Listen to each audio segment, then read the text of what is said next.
ಅಡ್ವಾಣಿ ಅವರ ಕಿವಿ ಕಚ್ಚಿದ್ದು ಅನಂತಕುಮಾರ್ ಅವರಂತೆ. ಇದು ಯಡಿಯೂರಪ್ಪನವರೇ ಬಾಯ್ಬಿಟ್ಟ ರಹಸ್ಯ.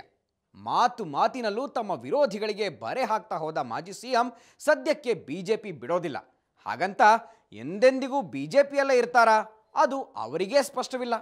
ಮತ್ತೊಮ್ಮೆ ಸರಿಯಾಗಿ ಕೇಳಿಸ್ಕೊಳ್ಳಿ, ಇದು ಎಷ್ಟನೇ ಸಲನೋ ಗೊತ್ತಿಲ್ಲ, ಅವರು ರಾಜ್ಯ ಪ್ರವಾಸ ಮಾಡಿ ಮುಂದಿನ ನಿರ್ಧಾರ ಪ್ರಕಟಿಸ್ತಾರಂತೆ. ಮಂಗಳೂರಿನಲ್ಲಿ, ಪುತ್ತೂರಿನಲ್ಲಿ ಕುಮಾರಸ್ವಾಮಿ ಬಂದದ್ದು ಅದಕ್ಕೆ ಅಲ್ಲಿರುವಂತಹ ಒಬ್ಬ ವ್ಯಕ್ತಿಯನ್ನ ಜೆಡಿಎಸ್ ಸೇರಿಸ್ಕೊಳ್ಳೋಕ್ಕೋಸ್ಕರ ಶಕುಂತಲಾ ಶೆಟ್ಟಿ ಅವ್ರನ್ನ ಆ ಸಭೆಯಲ್ಲಿ ಸದಾನಂದಗೌಡರು ಮಾತನಾಡ್ತಾರೆ. ಇವತ್ತು ನಾವು ನೀವು ಅಕ್ಕಪಕ್ಕದಲ್ಲಿ ಕೂತ್ಕೊಂಡು ಈ ಸಭೆಯಲ್ಲಿ ಭಾಗವಹಿಸಿರುವಂತಹದ್ದು ಕೆಲವರು ಕಣ್ಣು ಕುಕ್ಕುತ್ತೆ, ಕೆಲವರು ಸಹಿಸೋದಿಲ್ಲ ಮಾತನ್ನ ಮುಖ್ಯಮಂತ್ರಿಗಳಾಗಿ ಕುಮಾರಸ್ವಾಮಿ ಪಕ್ಕ ಕೂತ್ಕೊಂಡು ಹೇಳ್ತಾರೆ. ಈ ರೀತಿ ಒಂದು ಗೊಂದಲವನ್ನು ಉಂಟು ಮಾಡುವಂತ ಪ್ರಯತ್ನ ನಮ್ಮ ರಾಜ್ಯದ ಮುಖ್ಯಮಂತ್ರಿಗಳು, ಅದು ಅದೇ ರೀತಿ ರಾಜ್ಯದ ಪಕ್ಷದ ಅಧ್ಯಕ್ಷರಾದಂಥ ಈಶ್ವರಪ್ಪನವರು ಮಾಡ್ತಾ ಇದ್ದಾರೆ. ಪ್ರತಿನಿತ್ಯ ಮುಖ್ಯಮಂತ್ರಿಗಳ ಹೇಳಿಕೆ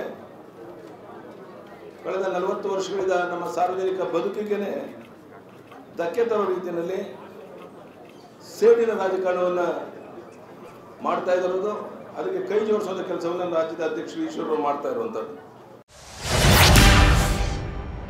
3.5 ವರ್ಷದಲ್ಲಿ 3 ಬಾರಿ ನನ್ನ ಮುಖ್ಯಮಂತ್ರಿ ಸ್ಥಾನ ಇಳಿಸಕ್ಕೆ ಪ್ರಯತ್ನ ಮಾಡಿದ ಅನಂತಕುಮಾರ್ ಅವರು. ನಿಮ್ಮ ಉದ್ದೇಶ ಏನಿತ್ತು? 3.5 ವರ್ಷದಲ್ಲಿ ಎಂದೂ ಸಹ ನನ್ನ ನೆಮ್ಮದಿಯಿಂದ ಆಡಳಿತ ನಡೆಸಕ್ಕೆ ನೀವು ಬಿಡಲಿಲ್ಲ. ಡೆಲ್ಲಿಯಲ್ಲಿ ಕೂತ್ಕೊಂಡು ಷಡ್ಯಂತ್ರ ಕುತಂತ್ರ ಮಾಡಿದರೆ ಇದೆಲ್ಲದರ ಮಧ್ಯೆನೂ ಸಹ ಆಡಳಿತವನ್ನು ಮುಂದುವರಿಸಿಕೊಂಡು ಬಂದವು.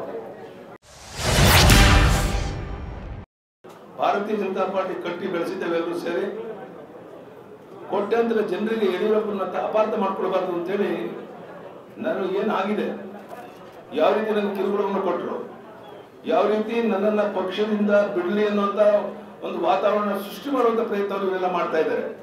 ಆ ಸಂಗತಿಗಳನ್ನ ರಾಜ್ಯದ ಪ್ರಮುಖ ಕೇಂದ್ರಗಳಿಗೆ ಹೋಗಿ ನಾನು ಎಕ್ಸ್ಪ್ಲೈನ್ ಮಾಡೋದಿದ್ದೇನೆ, ಜನತೆಗೆ ಮನವರಿಕೆ ಮಾಡಿ ಅಲ್ಲಿ ಏನು ಫೀಡ್ಬ್ಯಾಕ್ ಬರುತ್ತೆ.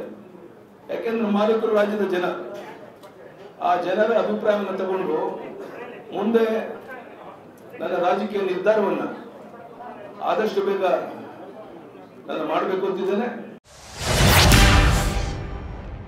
ಹೀಗಾಗಿ ಅನಿವಾರ್ಯವಾಗಿ ನಾನು ನಿರ್ಧಾರವನ್ನು ತಗೊಳ್ತಾ ಇದ್ದೇನೆ. ಈ ಮಾತನ್ನು ನಾನು ಹೇಳಿದೆ. ಆದರೆ ಯಾಕೋ ಇವತ್ತು ಶಾಸಕರು ಸಹ ಯಡಿಯೂರಪ್ಪನವರೇ ಒಂದು ಸುತ್ತು ಎಲ್ಲರ ಅಭಿಪ್ರಾಯವನ್ನು ತಗೊಂಡು ನೀವು ಇವತ್ತಲ್ಲ ನಾಳೆ ನಿರ್ಧಾರಕ್ಕೆ ಬನ್ನಿ, 4 ದಿನ ಟೈಮ್ ತಗೊಳ್ಳಿ, ಈ ಮಾತನ್ನು ಹೇಳಿರೋದ್ರಿಂದ ನಾನು ನನ್ನ ನಿರ್ಧಾರವನ್ನು ಕೆಲವು ದಿವಸದ ಮಟ್ಟಿಗೆ ಮುಂದೂಡಿದ್ದೇನೆ. ಭಾರತೀಯ ಜನತಾ ಪಾರ್ಟಿಗೆ ಯಡಿಯೂರಪ್ಪ ಅಗತ್ಯ ಇದೆಯೋ ಇಲ್ಲೋ ಈ ಬಗ್ಗೆ ರಾಷ್ಟ್ರೀಯ ನಾಯಕರು ಚಿಂತನೆಯನ್ನು ಮಾಡಲಿ. ನಾನಂತೂ ಸನ್ಯಾಸಿ ಅಲ್ಲ.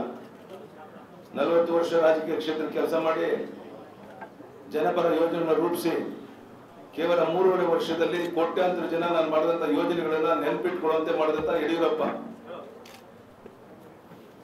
ನಾನು ಜಾತಿ ಮಾಡಲಿಲ್ಲ, ನನಗೆ ಜಾತಿ ಗೊತ್ತಿಲ್ಲ.